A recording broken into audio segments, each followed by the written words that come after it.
अल्लाह ताला ने रात के खफीफ से हिस्से में अपने रसूल ज़ीशान सल्लल्लाहु अलैहि वसल्लम को मेराज करवाई, मस्जिद हराम से मस्जिद अक्सा तक का सफर करवाया। ये क्यों करवाया?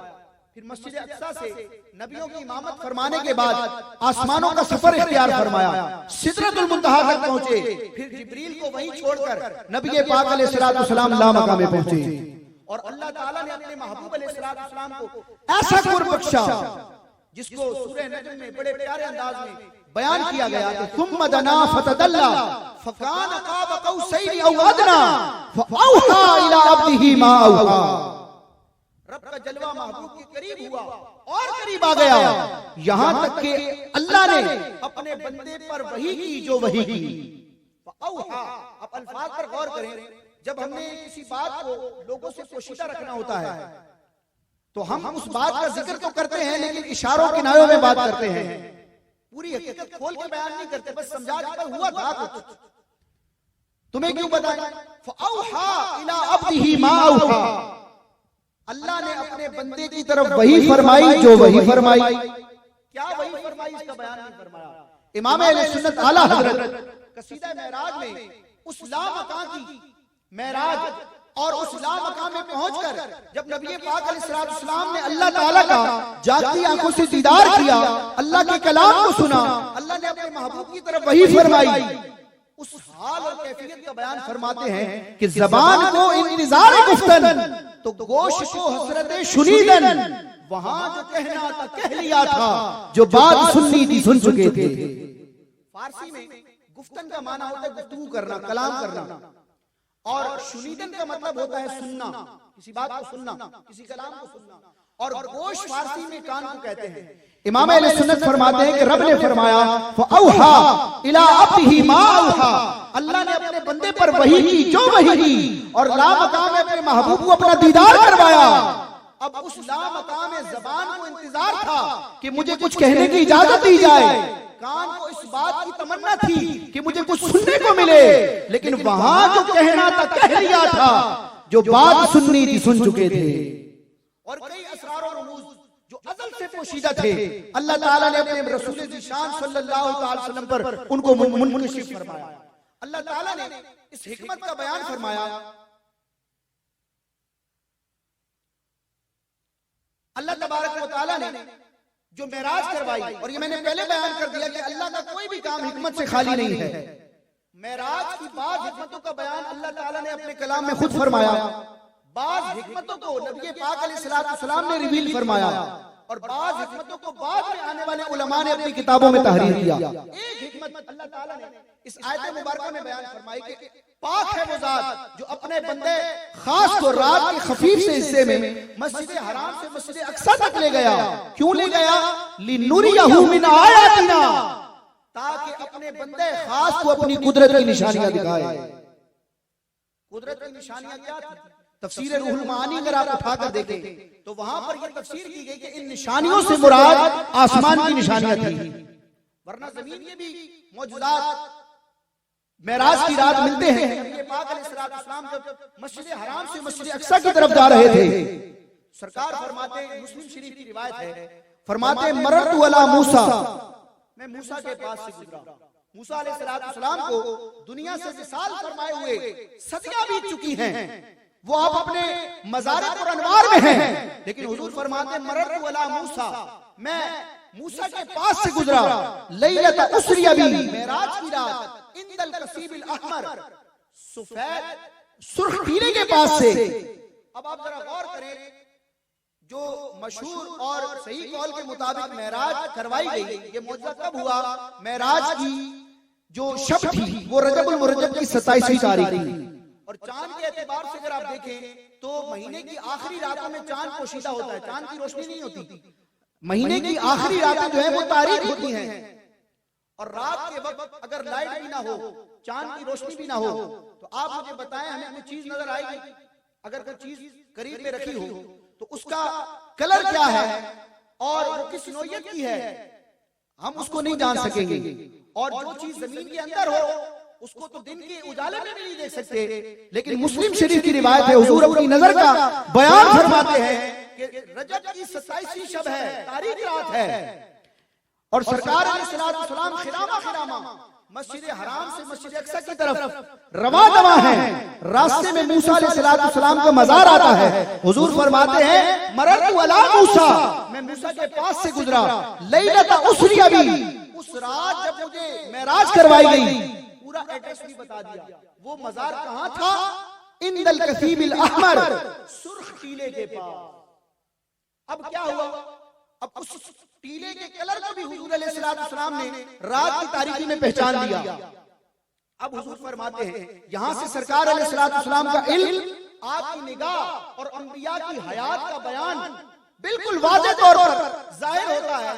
ये वसवसा आता है कि अंबिया जो है वो बादे मिसाल माअज़ल्लाह आम लोगों की तरह होते हैं, उनकी कैफियत आम लोगों की तरह होती है। हालांकि मुसलमानों का अकीदा यह है कि अल्लाह ताला कुल्लु नफ्सिन ज़ाइक़तुल मौत, कि हर जी रूह ने मौत का मजा चखना है। इस वादे को पूरा फरमाने के लिए अल्लाह ताला अपने नबियों को एक लम्हे के लिए मौत अता करता है। एक लम्हे के लिए मौत तारी हुई अल्लाह के नबी पर, वादा इलाही पूरा हो गया। दूसरे ही लम्हे अल्लाह ताला अपने अंबिया को दुनियावी हिस्सी हकीकी हयात अता फरमा देता है। और ये वो मसला है जिसको सिर्फ इमाम अहले सुन्नत आला हज़रत ने ही बयान नहीं किया, बल्कि उम्मत के बड़े बड़े आइम्मा ने इस मौजू पर पूरी किताबें लिखी हैं। अल्लामा जलालुद्दीन सुयूती शाफ़ी रहमतुल्लाह ताला अलैह इल्मी दुनिया में किसी तारुफ के मोहताज नहीं है। आपने पूरा रिसाला अंबिया की हयात के हवाले से लिखा है, और भी कई उलमा ने लिखा। और शाह अब्दुल हक मुहद्दिस देहलवी, जिनको शेख मौक़िफ़ कहा जाता है, सरकार अलैहिस्सलाम ने दीगर अंबिया की हयात को कोई माने या ना माने, शाह अब्दुल हक मुहद्दिस देहलवी को सब मानते हैं। शाह अब्दुल हक मुहद्दिस देहलवी रहमतुल्लाह ताला अलैह अश्शियतुल उलमात में और अपनी किताब मदारिजुन नबुव्वा में ये अहले सुन्नत के और इस्लाम के अकीदे को बयान किया है कि हयात अंबिया मुत्तफ़क़ अलैह, नबियों की हयात का मसला मुत्तफ़क़ अलैह है। उम्मत के किसी भी इमाम को इसमें कोई इख्तिलाफ नहीं, कोई दो राय नहीं है कि अल्लाह ताला की अंबिया बादे विसाल भी दुनियावी हयात की तरह जिंदा होते हैं। बस एक लम्हे के लिए वफात तारी होती है, जिसको इमाम अहले सुन्नत अपने शेर में बयान करते हैं कि अंबिया को भी अजल आनी है। अजल कहते हैं मौत को। कोई कहे कि अहले सुन्नत का क्या ये अकीदा है कि नबियों को वफात नहीं आती? रब तो ये फरमाता है कि हर जान ने मौत का मजा चखना है। तो ये अंबिया की हयात अगर अकीदा माना जाए तो फिर ये तो इस आयत के मुतसादिम होगा, अगेंस्ट होगा। तो ये सोच और ये वसवसा तब जन्म लेता है जब अहले सुन्नत अहले इस्लाम के अकीदे से आशनाई नहीं होती। अहले सुन्नत का अकीदा क्या है? इमाम फरमाते हैं अंबिया को भी अजल आनी है, अंबिया को भी अजल आनी है, मगर ऐसी के फकत आनी है। फिर उसी आन के बाद उनकी हयात मिसले साबिक वही जिस्मानी है। रूह तो सबकी है जिंदा, उनका जिसमें पुरनूर भी रूहानी है। ये है हक़ अबदी और रज़ा, सिद्क़ के वादा की कलाम। हुज़ूर फरमाते मेराज की रात, तारीख रात में मैं सुर्ख टीले के पास मूसा के पास से गुजरा। अब मूसा अलैहिस्सलाम अपनी कब्र अनवर में आराम फरमा है, और एक बाशऊर बच्चा भी जानता है कि जो कब्र में होता है उसको मुर्दा कहा जाता है। और मुर्दा न हरकत कर सकता है, न खड़ा हो सकता है, न कोई अमल कर सकता है। वो बेहिस्सों में हरकत होता है, बिल्कुल पत्थर की तरह वो साकिन होता है, जामिद होता है। लेकिन अंबिया अपनी कब्रों में आम लोगों की तरह नहीं होते। आप मुझे बताएं कि एक शख्स मर चुका हो, जो मुर्दा हो चुका हो, जो कब्र वाला हो, क्या वो खड़ा हो सकता है? क्या वो नमाज पढ़ सकता है? हुजूर फरमाते, सही मुस्लिम की रिवायत, मररतु अला मूसा लैलता उसरिया बी इंदल कसीबिल अहमर, मैं सुर्ख टीले के पास से, मैं रात की रात मूसा के पास से गुजरा। वहुवा काइमुन युसल्ली फी कब्रिही, वो अपनी कब्र में खड़े होकर नमाज पढ़ रहे थे। इस आयत इस हदीस पाक से कई मसले साबित होते हैं। अंबिया की हयात का इल्म भी हासिल होता है। सरकार अलैहिस्सलाम के इस मौजज़े का भी इजहार होता है कि रात की तारीकी में आप मूसा अलैहिस्सलाम की कब्र को भी मुलाजा फरमाते हैं। हालांकि इस वाक़े से पहले हुजूर ने मूसा अलैहिस्सलाम की कब्र नहीं देखी। मूसा अलैहिस्सलाम की कब्र मुलाजा फरमाई और जमीन के अंदर के मामलात को मुलाजा फरमाया कि मूसा अलैहिस्सलाम कब्र अनवर में क्या अमल फरमा रहे हैं। और इसी रात अल्लाह ताला ने ला मकाम में भी आपको रिफत अता फरमाई। इमाम अहले सुन्नत फरमाते हैं सर अर्श पर है तेरी गुजर, या रसूल अल्लाह सर अर्श पर है तेरी गुजर, दिले फर्श पर है तेरी नजर, मलकूत और मुल्क में कोई शय नहीं वो जो तुझ पे आया। अल्लाह ताला ने सारी चीजों को, सारी मखलूक को अपने महबूब अलैहिस्सलाम पर रोशन और वादे फरमा दिया। तो एक तो कुदरत की निशानी ये थी। फिर मस्जिद अक्सा में पहुंचकर सरकार अलैहिस्सलाम ने नबियों की इमामत फरमाई और ये रिवायात के खुलासे हैं, मुस्लिम शरीफ में भी इसका बयान है और भी हदीस की कुतुब में बयान है। यहाँ पर हो सकता है किसी के ज़हन में ये सवाल आए कि जो नबियों की सरकार अलैहिस्सलाम ने मस्जिद अक्सा में जमात फरमाई तो ये महज इत्तिफाक था कि सारे अंबिया जमा थे, सरकार अलैहिस्सलाम इमामत के मुसल्ले पर आए और नमाज हो गई। तो याद रखें ये महज इत्तिफाक नहीं था, बल्कि कुदरत इलाही की जानिब से खास एहतिमाम था। अपने महबूब को इज्जत बख्शनी थी, सारे नबियों का इमाम बनाना था, ये अल्लाह ताला की तरफ से खास एहतिमाम था। और उसका बयान नबी पाक अलैहिस्सलाम ने खुद फरमाया है। इस वसवसे का इलाज और इस एतराज का या इस सवाल का जवाब नबी पाक अलैहिस्सलाम की हदीस से मिलता है।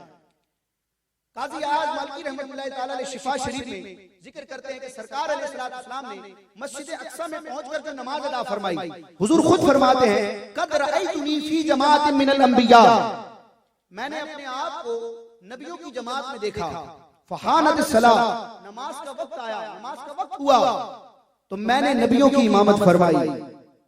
अब कोई कहे तो महज इत्तिफाक है, तो सियासत की एक मुस्तनद और मोतबर किताब सुनन नसाई शरीफ जिसको कहा जाता है, आपने नाम सुना होगा। सुनन नसाई में किताब सलात में इमाम नसाई रहमतुल्लाह ताला ने जब हदीस मेराज को बयान किया, वहां पर सरकार अलैहिस्सलाम ने इस हकीकत का बयान फरमाया कि नमाज अक्सा जो थी, मस्जिद अक्सा में हुजूर ने जो नबियों की इमामत फरमाई थी, ये इत्तिफाक नहीं था कि हो सकता है आदम अलैहिस्सलाम आगे बढ़ जाते, मुमकिन था कि इब्राहिम अलैहिस्सलाम आगे बढ़ जाते, नहीं, हुजूर ही ने आगे बढ़ना था। इमामुल मुरसलीन का शर्फ हुजूर ही को मिलना था, क्योंकि हुजूर ही सारे नबियों के इमाम हैं, नबीयुल अंबिया हैं, इमामुल मुरसलीन हैं, खातमुन नबीयीन हैं। सरकार फरमाते हैं पूरा मस्जिद अक्सा का वाक़या हुजूर बयान करते हुए इरशाद फरमाते हैं वजुमिया लिल अंबिया, नबी वैसे ही नहीं आ गए थे, ये कोई इत्तिफाक नहीं था, इत्तिफाकी अमर नहीं था। हुजूर फरमाते जुमिया लियल अंबिया, मेरे लिए नबियों को जमा किया गया। जुमियल अंबिया, नबियों को जमा किया गया, किसके लिए? ली, मेरे लिए। ये एहतिमाम था नबियों का अपने मज़ारात से मस्जिद अक्सा में हाजिर होना और नमाज के लिए इंतजार करना, अपने इमाम का मुंतजिर होना, ये सरकार अलैहिस्सलाम के एजाज और इकराम के लिए था। फिर कोई कहे कि चलो अंबिया तो एहतिमाम के लिए जमा हुए, फिर सरकार अलैहिस्सलाम ने आगे बढ़कर जो इमामत फरमाई ये इत्तिफाक है। सरकार अलैहिस्सलाम ने इस हदीस पाक में आगे ही अगले कलिमात से इस वसवसे और सवाल का जवाब भी इरशाद फरमा दिया। देखिए जिब्रील अमीन कौन है? ये फरिश्तों के सरदार हैं और फरिश्ते नूरानी मखलूक हैं और मासूम होते हैं। नबी और फरिश्ता मासूम होता है। मासूम का माना क्या है कि उनसे गुनाह होना मुमकिन ही नहीं होता। इम्पॉसिबल है कि अल्लाह का कोई नबी या अल्लाह का कोई फरिश्ता अल्लाह की नाफरमानी कर जाए। फरिश्ते वही करते हैं जो करने का रब की जनाब से उन्हें हुक्म होता है। तो अंबिया का जमा होना हुजूर के लिए था। फजुमिया लिल अंबिया, मेरी खातिर नबियों को जमा किया गया। फिर सरकार फरमाते हैं फ़क़द्दमनी जिब्रील, तो जिब्रील ने मुझे आगे बढ़ाया। अल्लाह ताला के मुकर्रब फरिश्ते हैं जो वही इलाही के अमीन हैं, जो अल्लाह की नाफरमानी नहीं करते, अल्लाह के हुक्म के मुताबिक ही काम करते हैं। नबियों की जमात में जिब्रील ने मेरी बारगाह में अर्ज की, फ़क़द्दमनी जिब्रील, जिब्रील ने मुझे आगे बढ़ाया, मैं इमामत के मुसल्ले पर आया, हत्ता अममतुहुम, यहां तक कि मैंने नबियों की इमामत फरमाई। इमाम अहले सुन्नत ने इस नमाज अक्सा का भी नक्शा खींचा अपने कसीदा मेराज में और इस बात को बयान किया कि मेराज की रात मस्जिद अक्सा में सारे अंबिया को जमा फरमाना और फिर हुजूर अलैहिस्सलाम से उनकी इमामत फरमाना, इसमें अल्लाह ताला की क्या हिकमत थी, क्या सिर और राज पोशीदा था। बहुत सारे राज हैं, लेकिन एक राज का बयान इमाम अहले सुन्नत फरमाते हैं कि नमाज अक्सा में था यही सिर। सिर कहते हैं राज को, उसकी जमा होती है असरार। नमाज अक्सा में था यही सिर, यहाँ हो मानाए अव्वल आखिर कि दस्त बस्ता है पीछे हाजिर जो सल्तनत आगे कर गए। क्या मतलब कि अंबिया की अगर तरतीब देखी जाए, एक है नबूवत का मनसब दिया जाना, सबसे पहले नबी हुजूर ही है। सरकार अलैहिस्सलाम को सबसे पहले नबूवत का मनसब दिया गया, लेकिन नबी जब दुनिया में तशरीफ लाते हैं तो नबी का दुनिया में तशरीफ लाना, अपना नबी होना जाहिर करना, ऐलाने नबूवत फरमाना, इसको कहा जाता है बिअसत। आपने सुना होगा, पढ़ा होगा, नबी का मबूस होना। ये मबूस होने का मतलब क्या है? ऐलाने नबूवत करना। तो दुनिया में तशरीफ लाने के एतबार से, ऐलाने नबूवत फरमाने के एतबार से, किताब और शरीयत के एतबार से, जमाने और उम्मत के एतबार से हुजूर सबसे आखिरी नबी हैं। सबसे पहले नबी आदम अलैहिस्सलाम है, फिर अंबिया मुरसलीन का एक तवील सिलसिला हजरत ईसा अलैहिस्सलाम तक जारी रहा। मुख्तलिफ आसमानी किताबें, सहीफे आए, हुजूर अलैहिस्सलाम सबसे आखिर में जलवागर हुए। आपकी किताब सबसे आखिरी किताब है, आपका जमाना सबसे आखिरी जमाना है, आपकी उम्मत और शरीयत सबसे आखिरी उम्मत और शरीयत है। तो अब किसी के ज़हन में ये वसवसा गर्दिश कर सकता था कि जिस तरह नबी दुनिया में तशरीफ लाए, जिस तरतीब से उन्हें नबूवत के फराइज अंजाम देने के लिए जमाने और उम्मतें अता की गई, जिस तरतीब से वो दुनिया में तशरीफ लाए, मुमकिन है कि नबियों की फजीलत की तरतीब भी यही हो। हालांकि ये तरतीब नहीं है, हुजूर ही अव्वल हैं, हुजूर ही आखिर हैं। इमाम अहले फरमाते हैं नमाज अक्सा में राज असल में ये था कि ये माना वाज़े हो जाए कि अव्वल कौन होता है, आखिर कौन होता है। तो अगर जमाने के एतबार से, किताब के एतबार से, शरीयत के एतबार से, दुनिया में जलवागरी के एतबार से हुजूर आखिरी हैं, लेकिन जब रब तबारक व तआला की बारगाह में मकाम और मर्तबे को देखा जाए तो फजीलत में, मकाम में, बुजुर्गी में, हर एतबार से सारे नबियों और रसूलों के इमाम और सबसे अव्वल और पहले हुजूर ही हैं। लोगों को पता चल जाए कि इस धोखे में न रह जाना, इस गुमान में न रह जाना कि हुजूर बज़ाहिर आखिर में आ रहे हैं तो इनकी फजीलत भी आखिर में होगी। ये अगरचे जमाने के एतबार से आखिर में आ रहे हैं, लेकिन इनका वो मकाम है कि नबियों की जमात में इनसे कोई सबकत नहीं कर सकता। बड़े बड़े जलीलुल कद्र अंबिया मुरसलीन मौजूद हों, लेकिन जब इमामत की बात होगी, इमामत के मुसल्ला संभालने की बात होगी, तो हुजूर अलैहिस्सलाम से आगे कोई नहीं बढ़ सकेगा। नमाज अक्सा में था यही सिर, यहाँ हो माना अव्वल आखिर कि दस्त बस्ता है पीछे हाजिर जो सल्तनत आगे कर गए। मैं आखिरी रिवायत बयान करके फिर अपनी जगह लूंगा। ये फिर आसमानों का सफर हुआ, मुख्तलिफ आसमानों पर मुख्तलिफ अंबिया से मुलाकात हुई, हर नबी ने आपको वेलकम कहा, सलाम हुई, सलाम मुसाफा और मुकालमा हुआ। फिर नबी पाक अलैहिस्सलाम सातों आसमानों से ऊपर सिदरतुल मुंतहा तक पहुंचे। ये सिदरतुल मुंतहा क्या है? ये बेरी का एक दरख्त है, बड़ा नूरानी दरख्त है, और ये जिब्रील अमीन जो फरिश्तों के सरदार हैं, जो सारे नबियों की तरफ वही लाने वाले हैं, ये इनकी इल्म, इनकी परवाज, इनकी मार्फत की इंतहा का मकाम है। यानी जिब्रील के हक में एंडिंग पॉइंट है। सिदरतुल मुंतहा से आगे जिब्रील नहीं जा सकते। सिदरतुल मुंतहा से आगे क्या है, इसका इल्म जिब्रील को भी नहीं। अब जब सिदरतुल मुंतहा तक नबी पाक अलैहिस्सलाम पहुंचे तो जिब्रील अमीन ने अर्ज किया, या रसूलल्लाह, इससे आगे मैं नहीं बढ़ सकता। सरकार अलैहिस्सलाम ने इरशाद फरमाया, ऐ जिब्रील, क्या ऐसे मकाम पर एक खलील, एक दोस्त अपने दोस्त को छोड़ देता है? तो अब जिब्रील अमीन ने अपना उज़्र पेश किया, या रसूलल्लाह, यानी कि आप सुनते तो रहते हैं, ये कोई किस्से कहानियां या ख्याली बात नहीं है, ये कोई शायराना बात नहीं है, बल्कि ये हदीस के खुलासे हैं। इमाम अहमद अस्सलानी रहमतुल्लाह ताला अलैह, जो शारे बुखारी है, उम्मत के मुसल्लमा इमाम है, आपने अपनी किताब अल मवाहिबुल लदुनिया में इस रिवायत को जिक्र किया है। हजरत इस्माइल हकी रहमतुल्लाह ताला अलैह ने तफसीर रूहुल बयान में इसको जिक्र किया है, और मुहद्दिसीन और मुफस्सिरीन ने अपनी किताबों में इसको जिक्र किया है। जिब्रील अर्ज़ करते हैं, या रसूलल्लाह, तजावज़तुहु, ये सिदरतुल मुंतहा है, इन तजावज़तुहु, या रसूलल्लाह, इस सिदरतुल मुंतहा की हद को अगर मैंने क्रॉस किया, इहतरक़तु बिन्नूर, तो मैं नूर के जरिए, नूर की वजह से जलकर खाकिस्तर हो जाऊंगा। और ये सब मानते हैं कि फरिश्ता जो है वो नूर है, नूरानी मखलूक है।